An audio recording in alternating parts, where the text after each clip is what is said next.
We are vastly superior to humans. You know it to be true, so do not resist us. Coming to you live via tape delayed basis by means of digital distribution. This is Extreme Hardcore Nerds. Here are your hosts.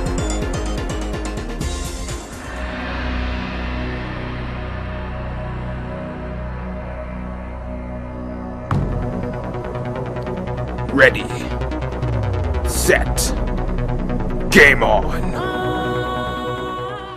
It is that time of the day. The moment has finally arrived where you find out our thoughts, our inclinations, our innermost secrets. Okay, maybe you find out our thoughts and opinions. Yeah, you don't want to know our innermost secrets. Them too. It is that time where we review Final Fantasy 13-2. So, with all that, I turn it over to you gentlemen as you tell us what you thought of this continuation of the not so well received, I think that's a fair statement, of the 2009 version of Final, or was it 2010? 2010. It's 2010. Version of Final Fantasy 13. Do you want me to start or do you want to start? Sure, you can go ahead if you want. No, I'm totally back for this. You go. Just go. I shall lead us in then. So, yes, once again, it's me, your the voice of reason. Yeah, so this week we are reviewing, as Andrew said, Final Fantasy 13-2. And to give us a little brief rundown of how everything runs in this game, it is a direct sequel of 13. It picks up 3 years after the events at the end of 13. Yep. And this time around, it appears that Lightning, our main heroine from the last game, has disappeared into what we believe a untouchable world, untouchable by time. And we take the reins with Sarah, her elder sister, who you had to rescue in the first game, as well as a time-jumping companion named Noelle Kreis. And our whole role in this version of the game is basically, for Sarah, our conquest to find her sister, and for Noelle to change the future from some unspeakable event that will happen in human history. So, I would say, just to give us a general run-through of everything, everything is back once again from the first game. You will be using the same, I'll just go through gameplay, the same combat mechanics as you did in the last game, so needless to say, if anyone didn't like that, you're not going to like this one. But there have been some additional tweaks to it, so that was really nice. They did give you a little bit more fine-tuning control with some of the mechanics this time around, so you're able to actually focus everyone within the group instead of, relying on specifically the paradigm's roles themselves. Another addition was made to the Crystarium system as well. It does not lock you in one spot. That I found very pleasant. So you don't have to progress through the game in order to actually level your character up. Thank God. Yeah. Oh, did you have an opinion on that, Garrett? No, not right now. Also, this time around, one of the major issues, which I will say that this game is definitely a sorry for the last game to all the fans who did not like it. They addressed the issue of the corridors that we had all had a problem with. While some people seem to have enjoyed it, I don't understand it, and I clearly say those people have never played a Final Fantasy. But either way, they addressed the corridor issue this time around as well, giving you, while there are still some corridor areas, there are multiple paths and open around so that you are able to explore a lot more areas and not just feel funneled through one spot to the next and just moving along a straight linear path. Also, this time around, there are people, and they will talk to you. Oh my God! What the fuck? It's amazing. People don't just appear and just don't do anything. Random NPCs will roll around the towns, and they'll just spout off random gossip as you move in between them. Some you can actually interact with. And they also give you side quests. You don't have to go to one specific area like in the last game and just hunt around. Are you joking? No, I'm not.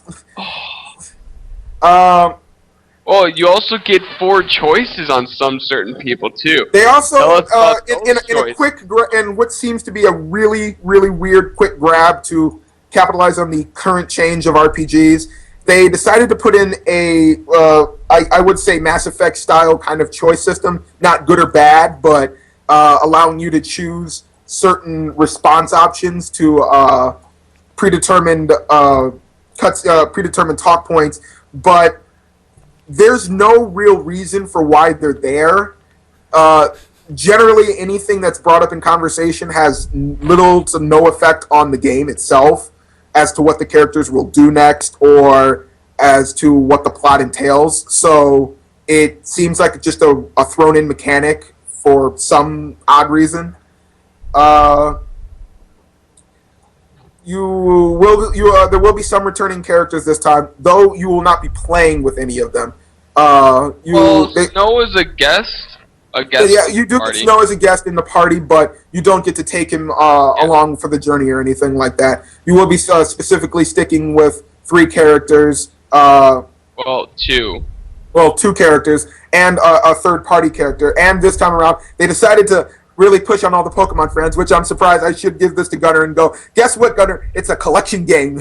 And it's like Pokemon. Let's go nuts on it. But yes, in this one around, you have a monster hunting system in which battling monsters enough or just at random times will allow you to get a crystal, which allows you to basically capture the monster and you can use them in your parties.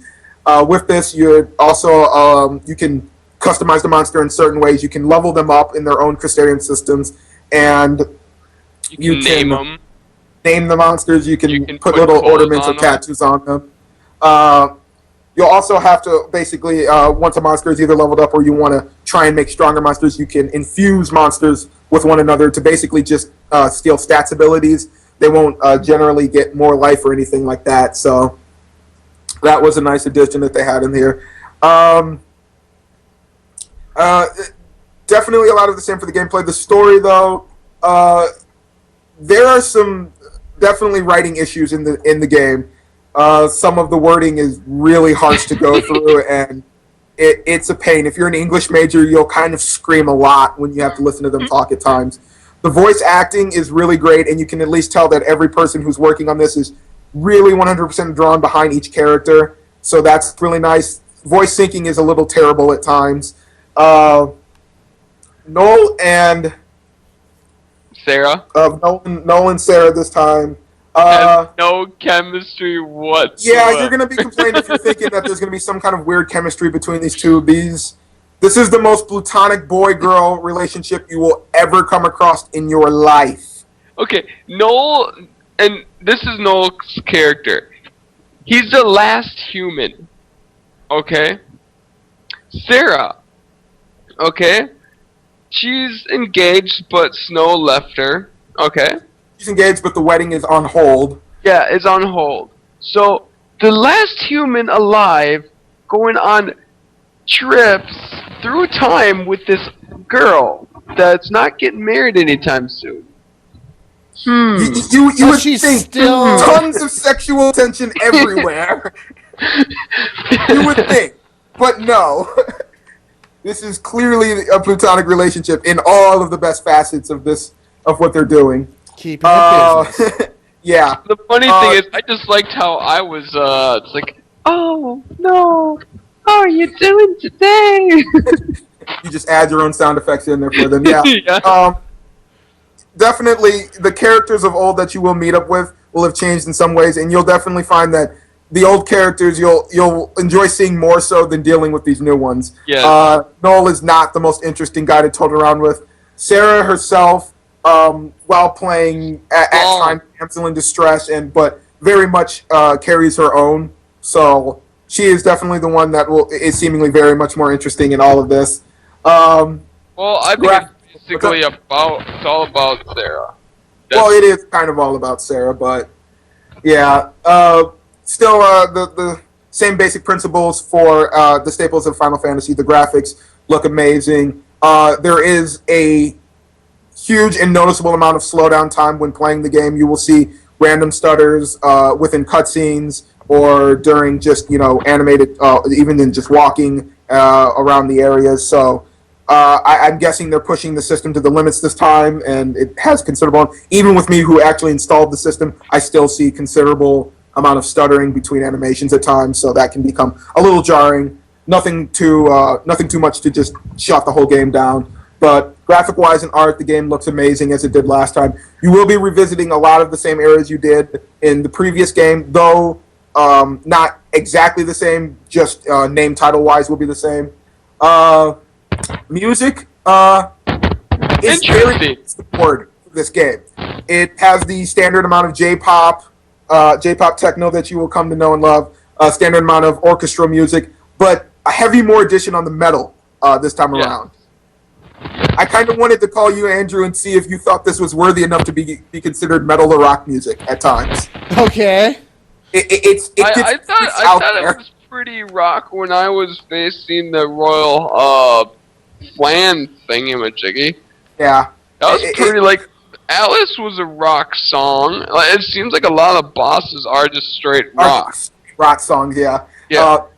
3 composers this time, if that gives you an idea of how much music there is in this game. There is DLC to come, but we don't know what it is as of yet. But there's an interesting thing. What's up? I do like the battles. The battles are random, but also you can see them on. They're random battles, and you have a chance to get to a primitive attack every single time you get a random battle.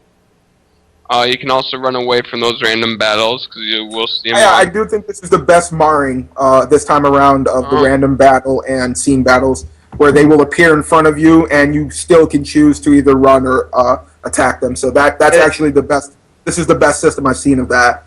There's also something, and Andy will get pissed off at me on this one. Don't spoil it if it is. Oh, I won't. Each boss battle sometimes will have a cinematic action. These cinematic actions are like a God of War scenes of hit the left button, hit the A button, QTEs in here. keep on spamming the X button, random stuff like that. Why am I getting pissed at you for that? Because it's a Final Fantasy game, and it has the God of War stuff, and we all know how much. I don't think that we consider that the God of War thing. QTEs have been around for a lot longer. Yeah. Yeah. That was it. Resident Evil has the bigger tradition No, of if you that. said it was Final Fantasy and you found Kratos in the game, then I would probably get pissed. Oh my god! Actually, no, I'm playing. So yeah, there are QTE events in here. If you'll notice, random every points down. They won't affect the wave of battle negatively if you don't get them, but they can make the battle easier if you get them all. So that is a good touch for them. All in all, definitely, if you liked 13, get this. You will love 13 too. If you didn't, and you have a lot of the same issues I had with 13, get this. It'll make up for it in a lot of ways. Yeah. You might have to wait a week to get some copies. I did pick up the last 360 copy they had at the GameStop that I went to. The one who picked it up before me. You fag. Yeah. So just to say, this game did sell out in quite a few places. So if you didn't pre-order, you probably didn't get one. Yeah, surprisingly, Blake said, Blake is the guy from GameStop that we go at a lot. He said that the game sold really well, surprisingly, even though Final Fantasy 13 was kind of bad. But like everyone that I've heard of or listened to the reviews, they didn't really quite enjoy Final Fantasy 13, but they love Final Fantasy 13 too. Because it makes up for a lot of the faults of 13. Yeah, I haven't reached the end yet. I'm only 15 hours in. Garrett, I think, what are you, 8 hours in?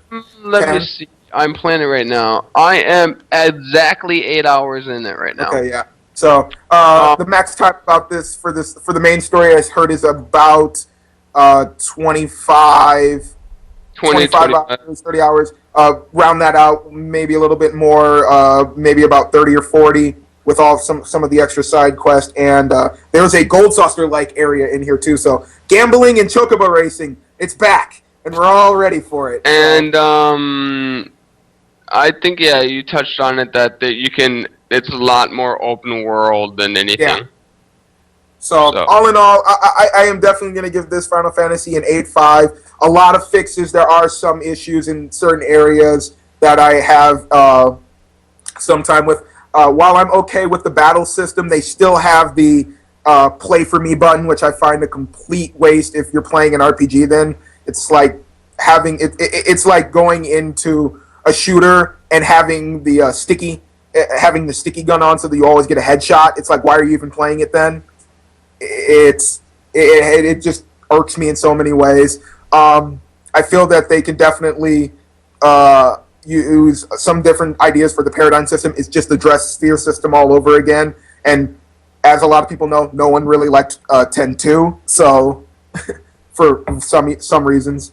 But yeah, I'm giving this an 8.5 for all of the fixes that it did make and a lot of the woes that it fixed as well. How about you, Garrett? Good with you? Yeah, I give it about a 8.5 so far. Yeah.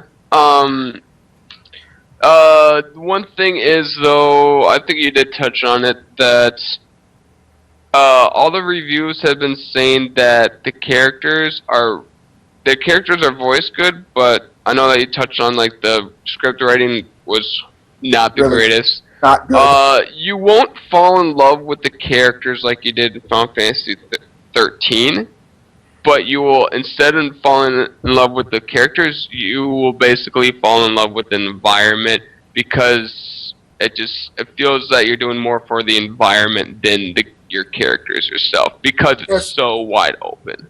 Yeah, the environment. And that's what I feel like I'm doing right now, is I'm not doing the main mission. I'm trying to do all the side stuff I can possibly do before I go back into the main mission. Yeah, like a Final Fantasy should be. Do all the side quests and then go to the main mission. I have heard that this supposedly in an end, which I don't know, it does leave it open for a sequel, which I kind of answered, well, isn't there 13 verses? I'm guessing they're probably trying to move that with that, but I don't know yet. Yeah, well, but 13 verses kind of look like the Caius. I would be interesting because the main villain is Caius, and he is like a Sephiroth, everybody, by the way. Yes, I did not mention that. Caius, our villain in this one, he is like a new version of Sephiroth, and he's really good. He's actually very interesting to learn about. And Stefan cannot beat him. Yeah, he's a bitch and a half, like Sephiroth. Yeah, no multiple villains this time around, which is one big fix they did. We didn't know who the fuck the villain was in 13.